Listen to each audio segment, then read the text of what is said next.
Family, what it do? What it do? Brother Judah Israel, once again coming at y'all with something on my heart that I want to share, family.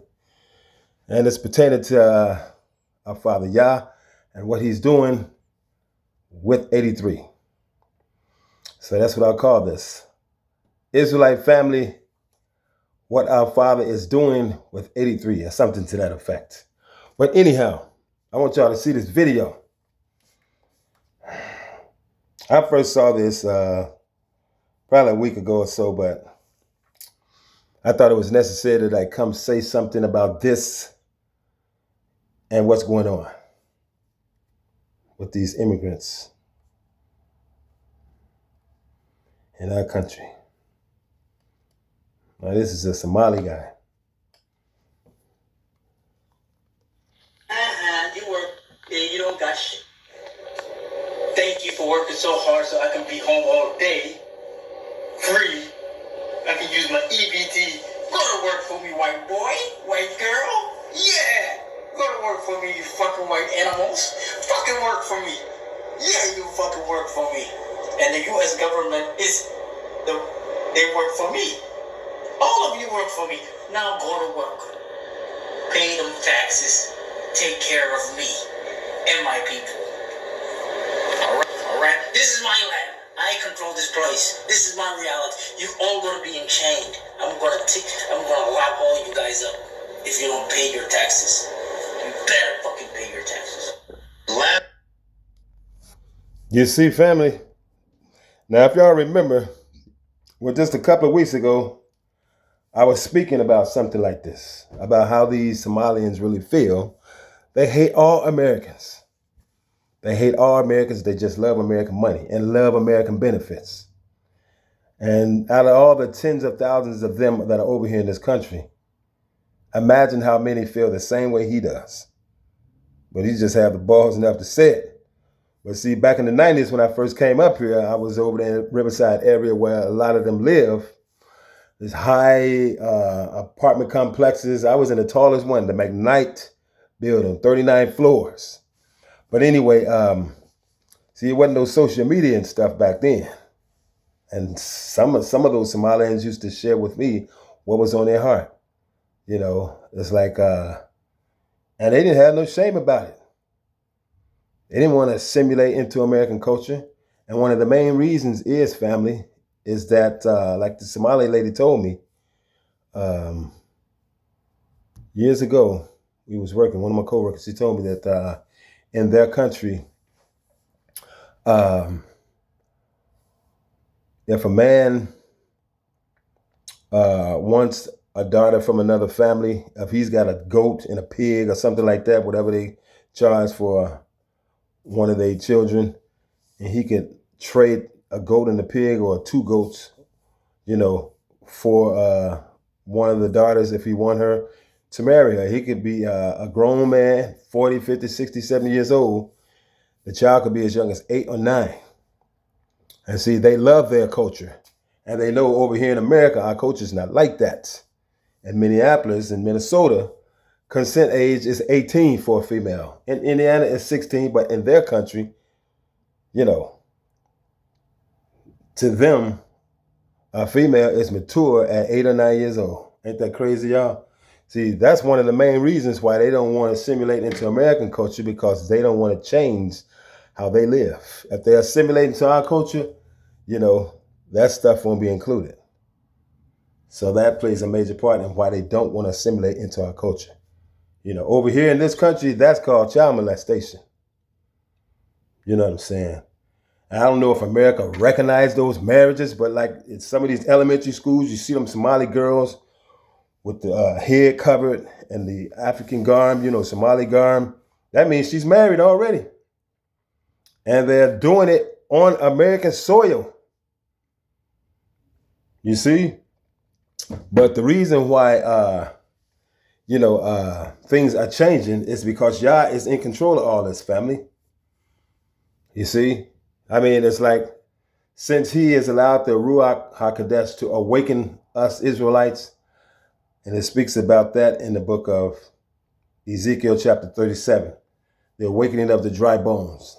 That's what's been going on for a few years now. And so Yah and the Ruach HaKodesh are the ones who are wakening up the Israelites around the world. But see, Israel, he's raising us back up where the Gentiles are already up there. We're not going to be up there with them. It's not going to be Israel up and Gentile and 83 up. Nope, when our people sinned and went to the curses, boom, we went to the tail. He raised them up to the head. So now he has awakened us, giving us spiritual knowledge and bringing everything back into remembrance. And now he's slowly raising Israel up while he's bringing them down. So please have some stomach for some of the things that you may see, family, that may not look pleasant, that you see on TV screens or YouTube videos, as far as like what Tom Holman and Trump and them are doing with the ICE agents, rounding up these people around the nation, kicking them out this country. This is all Yah's doing. And I don't want to be apart from anything our Father is doing. Because sometimes when he go to work in the affairs of mankind, it may not look so pretty to your eyes. Just like it happened to our people first. When they was rounding up Negro slaves, they made a law. Portugal and Dutch and later Spain, they made a law wherever you found Negroes at in the world, chain them up. Chain them up. They made a law to put our people as chattel slavery. 3/5 of a human. That's right. And so it wasn't a pretty sight when they was doing these things to our people either. So this is Yah. He said that he was going to turn our enemies against each other. See, America in 1965, with the Immigration and Naturalization Act of 1965, invited all these immigrants from around the world to come into our country and get benefits. And as they came through immigration, they trained them, brainwashed them. You got to hate these black people. You got to hate these Negroes. Don't befriend them. They're lazy. They're all about dealing drugs. They don't like to work. They're criminals. And they told them everything negative that they could think about. And they would show them videos too about some criminal activities going on in our community just to make it stick to these foreigners. And so once they get in the states and in the cities among us, and they're already looking like they hate us, and we don't understand why. See, we were still under the curses. I remember back in 1995, family. I first moved in. I was in a shelter first for about 30 days. Then I started renting a room out from a brother who had a big house. Him and his mom. He's renting rooms out to single guys. So he had a foreclosure on his house. I found that out 4 months later. So, I ended up moving from north side of Minneapolis to southeast Minneapolis over there in Cedar Riverside area. I was renting a room over there. I was working temp and stuff, it was temp job everywhere. You know what I'm saying? So, got around all those Somalian people and stuff like that. And so one particular day I was on a bus in South Minneapolis. And this a black American man, this brother, he was on the bus. He must have been in his 30s. I think I was about like 30, 31 or so. And he spoke to some Somali ladies that was on the bus, and they just ignored him like he didn't even exist. He's like speaking to him like, I think he had been drinking a little bit, but he was like trying to be nice to him because they melanated people. And then as he spoke to him, they just ignored him like he didn't even exist. And then he like, man, we all black people, man. Why can't we just be, He wanted them to be cool with him because they melanated. And they was just, with no expressions. And I said, brother, man, these people come from another country, another part of the world. They try to do things to survive, man. They got families and stuff, man. They're not thinking about us, man. You know what I'm saying? So you reached out to them to try to be nice to them. They didn't reciprocate it back. There was no reciprocity back from them. Just leave them alone. No love lost, man. You know what I'm saying? It's like you try to embrace people. People want to embrace you back. Be cool with them kind of people. But people don't want nothing to do with you. Just leave them alone. Unless they, like when I was young, these three Somali dudes, one of them like, all American stuff like that. Now that's in your face. Now that's kind of personal there. Okay, man, you don't want to be cool with me. That's cool, man. But you ain't, see, when you sent F all Americans, I was young, like I had 35. You talking about my mom, then my dad, then my sisters and brothers, man. You talking about all my family, all my friends, kids that I went to school with. You know what I'm saying? It's like, so it's like that was just too overwhelming for me to just let go. When I was young, most people probably could be able to, oh, man, forget you. But when I was young, nah, man, them fighting words. You know what I'm saying? For him to do that to me, you saying to me, man, let's get it on. That was the kind of language I understood. Okay, you want to get it on? You know what I'm saying? Even though he didn't say that, but to me, to do all that, you gotta be expecting to receive something coming from me. When you done all that, you on our turf too, man, in America, man. Are you serious? And they talking about it. I seen another video. I didn't watch all of it. I just saw the title of it. It's like we took over Minnesota, Somalians. We gonna take over America next. Man, they don't want no smoke. You know what I'm saying? They don't want no smoke. In 1999, me by myself with no weapons in my hands, 3 of them ran for me. They just cowards, these Somalian men, man. They're just cowards. They ran after I gave all 3 of them right crosses, you dig? And now you got the one talking about they gonna take over. They ain't took over Minnesota. It's just a lot of them still over there in the Riverside Plaza area. You know what I'm saying? But they don't want no smoke. I mean, if it came down to that, just us black people in our communities, the Negro communities around the country, we'd say, okay, white folks, you know what I'm saying? Let's put our differences aside, you know what I'm saying? But y'all just chill. We gonna handle these Somalians. We could take on them ourselves and do away with them, you know what I'm saying? But they don't want no smoke. They just talking crap. But President Trump, I think he's being moved by our father because he's the one in control of everything, family. He allowed these people to come over here, and rub it in our faces after the Immigration and Naturalization Act of 1965. Immigrants from around the world was invited to come over here, get all kind of benefits, but the Negro couldn't get nothing. Couldn't get nothing. They got loans from banks in our communities, open businesses and stuff like that. You know what I'm saying? So they did it all to spite us. But you know what I'm saying? We was on our curses and stuff. We didn't know it. You know what I'm saying? We didn't know that this is what was going on. But since our Father in Ruach has awakened us, I can see it as clear as day. See, it was a blessing for those immigrants to come over here at first to get all those benefits. You know what I'm saying? But see, Esau took the deal from Satan. He was going to have his chance to rule. It says in the scriptures in the book of, I think, Genesis.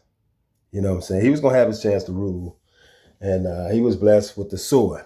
So they love their guns. Esau, and they love their guns. But he knew also what the scripture says as far as like his end. His end. So he invited all these immigrants from around the world to come accept some of the benefits that he got from Satan. You know what I'm saying? So it seemed like it was a blessing at first, but at the end, it'll be the curse. And while Yah allowed them to come over here in this country around the Israelites and to rub it all in our face, they got all these benefits, getting free medical and all kind of stuff. And they don't give us nothing. Unless you was a woman with kids, but the man couldn't be there in the house with you. Like that's Section 8 stuff. But anyway, so now that the blessing has ended, the people are still here. And Yah is turning those immigrants against Esau himself. So most of America's enemies are within the boundaries of the country. The immigrants. But they always want to look at us, Negroes, as their enemy. You know what I'm saying? They just hate us, want everybody to hate us. Now, okay, they accomplished that. But now at the end, Y'all trying to get them out. And they asking for our help. No, we ain't in it.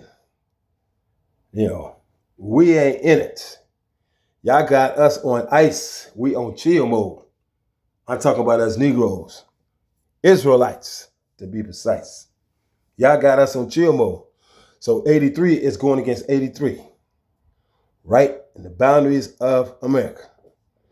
You know what I'm saying? So Yah is doing exactly what the word says he was going to do. Put all these curses on those who hate us, those who oppressed us, and those are enemies. That's what's going on now. And you got Somalians telling white people, work for me, white boy, work for me, white girl. You see what I'm saying? I knew how they felt about Americans in the 90s. There wasn't no social media back then. I knew they hated America because they would tell me. One Somali chick on the job, she's like, American men. She raised her foot up. The bottom of my shoe. The bottom of my shoe. Like, these people are angry, man. I ain't never seen a group of people from Africa as angry as Somalians. You know what I'm saying? If you hate us that much, why come over here? Why come to the country that you hate the people that occupy the land? You know what I'm saying? That's crazy. You know what I'm saying? That's crazy.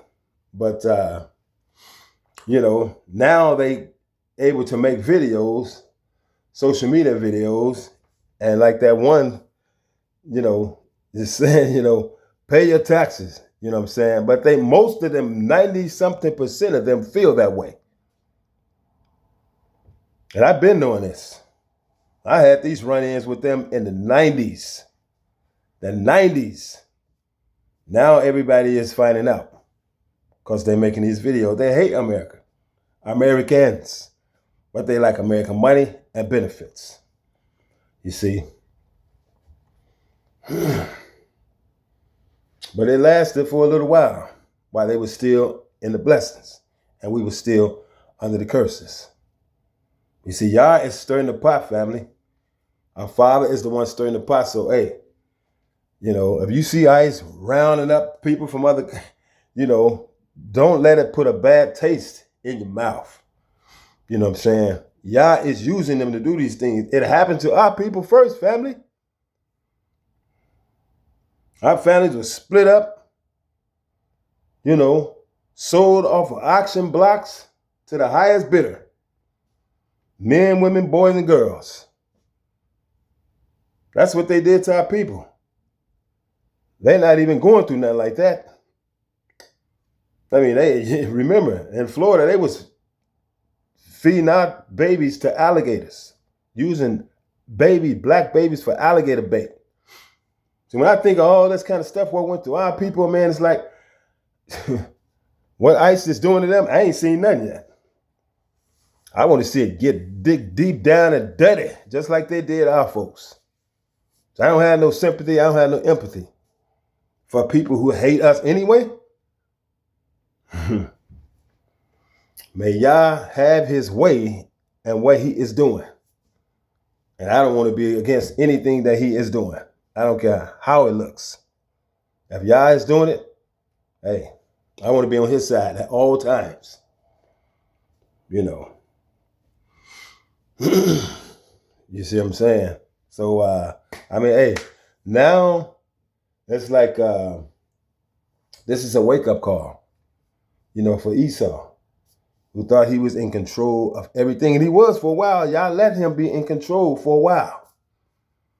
He let Esau be in control for a while at 83, while Israel was still under the curses. But see, family, we're not under the curses no more. Yah has awakened us. It says it in the scriptures. In the land of our captives, we will come to remember ourselves. So we know why these things happened to us, why our people were scattered around the world in all nations. The nations didn't tell us these things. Esau didn't tell us these things. These nations, Esau invited into our country and to live among us. They did not tell us, you Negroes are Israelites. None of those people would say these things to us. They all knew it. Now, Yah, through the Ruach HaKodesh, has revealed these things to us. We don't need to hear nothing from them no more. See, before, when we was under the curses, still blind and asleep, everything they said, we believed it. But those days are no more. Those days are no more. See, and you got some of them still want to hold on to lies. But the more they hold on to the lies, they curse themselves even more. Those who curse Israel shall be cursed. Those who bless Israel shall be blessed. You know what I'm saying? So everybody has a choice. And they don't want to continue to go against us and make videos. Be my guest. We are awake. Our Father in the Ruach HaKodesh has awakened us. We know why these things happen to us. Now we know. Now we know. Now we know who we are, thanks to our Father in the Ruach HaKodesh. And so it's like, y'all got us on chill mode, and these immigrants want us to step out in the streets and help them. Are you serious? We ain't never got no love from y'all. If you gave a care about us, you would have told us, y'all are the Israelites. Y'all are God's chosen people. Ain't none of them said that to us. So we ain't had no friends. If you ain't told us the truth about who we are and you knew this, we ain't had no friends. And I talked to some coworkers back in 2017 when I started living like an Israelite. I think we was talking about food or something. I told them I don't eat pork. And they said, why? I said, I'm an Israelite. Hebrew Israelite. I don't eat pork. And they was like, these two Hispanic guys from El Salvador, they was like, what'd you say? You what? So I'm a Hebrew Israelite. My people over here in America, that's who we are. We're Hebrew Israelites. But most of our people just don't know it. And they was like, looked at each other like that. And they was like, I said, y'all knew this? They was like, see. And they said, how did you find out? How did you know? See, these foreigners, they already knew it. That's how I first found out when a voice spoke to me when I was a teenager and told me where to read in the scriptures. But I ain't started living as a Hebrew Israelite, honoring Father's dietary laws until 2017. When I got on, that's when the time for me to do it had come upon me. When I got on Facebook looking for relatives I hadn't seen in years, and I saw all these brothers and sisters calling themselves Hebrew Israelites, and they knew that they were Israelites. They knew that they were Hebrews. And I started befriending some of them, getting on their Facebook friends list and stuff like that, and conversating with them. And how long y'all been doing this, brother, sister? Because I thought I was the only one knew. Because everybody that I told in Indiana once, the Ruach had told me where to look at in the scriptures. And then I told everybody, about my experience with the dream and all that, and the angel I saw. And I said, we're Israelites. That's who we are. We got sent to these nations as slaves because our ancestors forsook the covenant of our father. And nobody knew what I was talking about. My mom, daddy didn't know it. And he was a minister. He'd been a preacher for a lot of years, but he still didn't know what I was talking about. You know what I'm saying? And my brothers, I told my sisters, my partners that I hung out with, but nobody knew what I was talking about. So I just kept the knowledge to myself. And I was like a teenager then, 19 years old, 1983. And because my girlfriend, I would tell her about it back then. Nobody knew what I was talking about. So I was like, okay, I just kept the knowledge stored.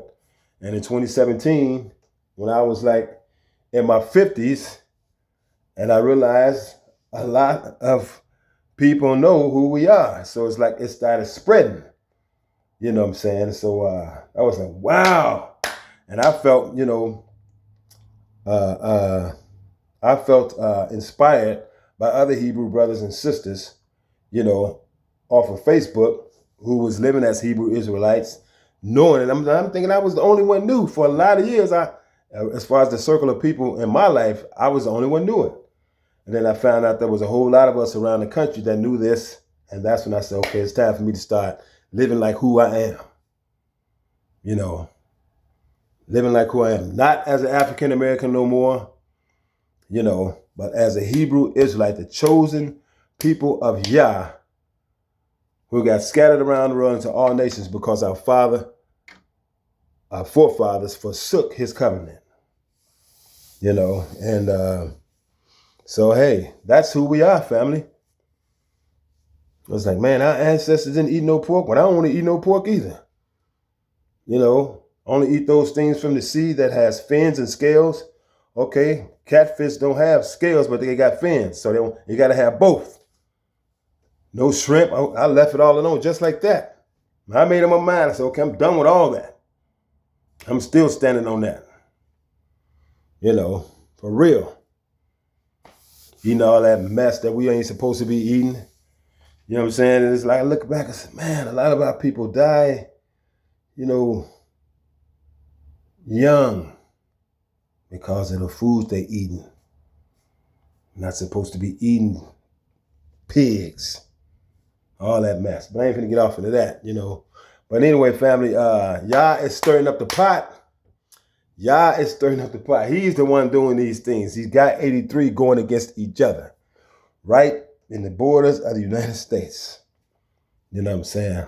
And I'm just excited to see, it all develops. Because at the end of Esau is the beginning of Jacob. See, that's what we waiting on. And then later on this evening, I saw Sister Lisa got this live video coming up about, Three-Eye Atlas, I think about 10 o'clock. So I got my notifications on for that, family. So anyway, I just want to come over here and share that these Somalians, they've been hating Americans. They just love American money and benefits.